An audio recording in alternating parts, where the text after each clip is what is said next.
We're going to get straight on here with Andrew Bridgen in the House of Commons on Friday afternoon. So first of all, let's have a look at how many people turned up to take part in the debate on excess mortality, excess deaths.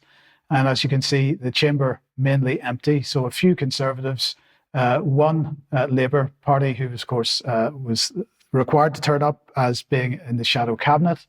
We're going to start off with a little bit of video here, and let's have a look, just the last couple of seconds of Andrew Bridgen's conclusion and the response from the public gallery. In conclusion, Mr. Deputy Speaker, the experimental COVID-19 vaccines are not safe and they're not effective, despite there only being limited interest in the chamber from colleagues. I mean, I'm very grateful for those who have attended. We can see from the public gallery there is considerable public interest. I would implore all members of the House, present and those not, support calls for a 3-hour debate on this important issue. And Mr. Deputy Speaker, this might be the first debate on excess deaths in our Parliament. Indeed, it might be the first debate on excess deaths in the world. But very sadly, I promise you, it won't be the last. Thank you, Mr. Deputy Speaker. Can I start by congratulating the Honourable Member for North West Leicestershire for securing this important debate. I do only have 5 minutes of the 30-minute debate to respond, so I will try and cover all the points if I can. Can I start by acknowledging that he is correct? We have seen an increase in excess deaths in the last year.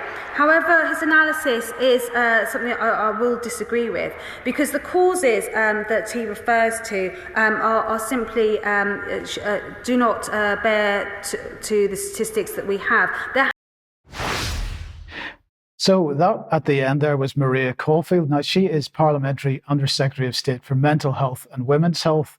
And David, my first comment here is, aside from the amazing response in the public gallery, the fact is that, so my question was, why was she speaking on behalf of the government on this?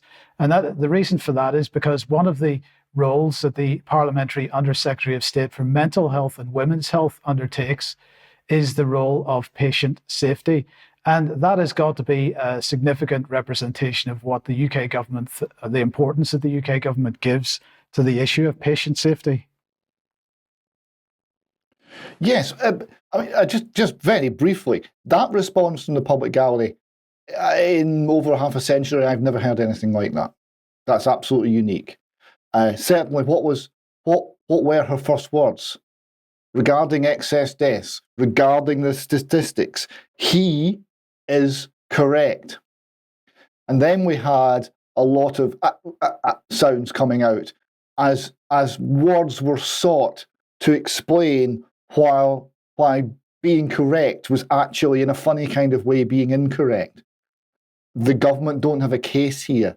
The statistics, the data are pointing relentlessly towards this being a problem. The numbers are huge. And the fact that this was an almost empty house is an absolute disgrace. It is indeed. And of course, that's why it was scheduled for Friday afternoon, because of course, the excuse, as we showed on Friday, was that many MPs had to go back to see their constituents. Now, Maria Caulfield then gave some information, but it was the end. I have to admit, I almost fell off my chair when this happened. And for those that have experienced rare side effects from the vaccine, we had a debate earlier this afternoon about that. We do have the Vaccine Damage Payment Scheme, which offers a payment of $120,000 if that is one showed to be... Order. Thank you, Mr. Speaker. I'm terribly sorry. The House stands adjourned.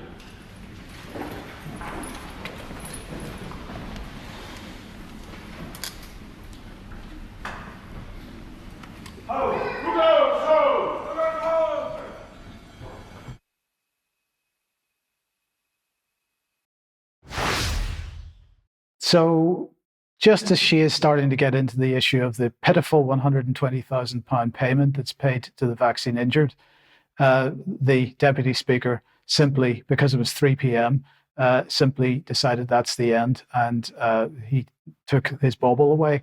So there you go. We'll get some comment from David in a second on this, but let's just move on through. because what I wanted to focus on here was the actual excess mortality statistics, because one of the things that Maria Caulfield said during that was that don't worry that there's excess death, because people are still dying of the normal things, particularly dementia and Alzheimer's.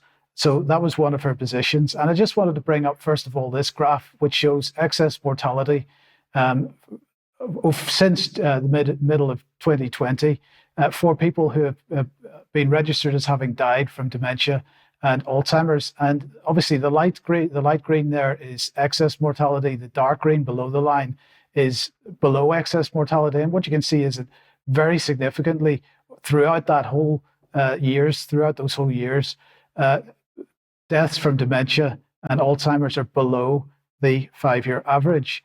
When we look at the all-cause mortality statistics, however, it's a very different picture.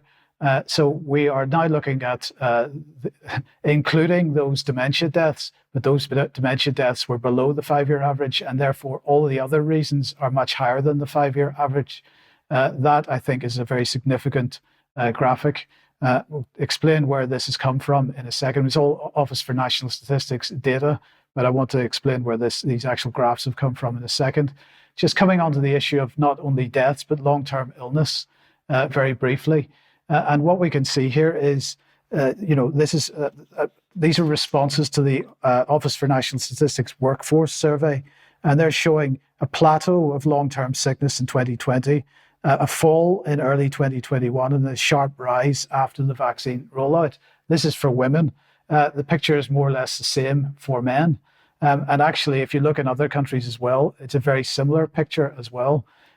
So where has this data come from? It's been collated via the ONS by HART, which is a health advisory and recovery team. And I very much encourage everybody to have a look at this article, Trends in Excess Deaths, 20th of October 2023. It's talking about Andrew Bridgen, but it's going into a lot of detail on the graphs that we don't have time to do on today's news program. But I strongly recommend people have a look at that and make a decision for yourselves. And now I want to come on to this. Matt Le Tissier was tweeting out, many people were tweeting this out and Matt Le Tissier is saying, wow, during Andrew Bridgen's speech in Parliament today on excess deaths, these are the overlays that were put on the bottom of his live speech on the BBC. So let's just look at the 4 examples that he has chosen. There are more. I think there were about 8 different overlays that they put on, or lower thirds that they put on here. It says, official vaccines do not contain any ingredients that cause harm in such small amounts. Another one, the NHS says COVID-19 vaccines used in the UK are safe and the best protection from getting seriously ill with the disease. Another one, official NHS guidance states that government-administered vaccines are safe and often essential for public health. And another one, most people with allergies, including food or penicillin allergies, can be vaccinated against COVID-19. So, this was the response to the BBC to Andrew Bridgen's statement, his speech. Well, you can make up your minds about that as well. And then finally on this, I just want to make the point that tomorrow in the Commons chamber, Andrew Bridgen will be bringing forward a motion under the 10-minute rule. This is a bill, effectively, parliamentary sovereignty brackets referendums, and he's really trying to get some movement on the opposition to the World Health Organization, international health regulations, and the various treaties associated with that. And so keep an eye on Parliament tomorrow as well. I believe that's early in the morning. And David, let's just end with this. Yes, here we have the empty benches, but the march reserved for members sponsored by Pfizer. And I thought that was a very good meme. And I'd just like to finish off by saying that the cutting off of that debate, just as the quite pitiful damages for people killed or very seriously injured by the vaccine was being discussed, was one of the coldest things I've ever seen. And I just wonder if Alex Mitchell, who's lucky to be alive and who lost his leg to the AstraZeneca vaccine, perhaps threw his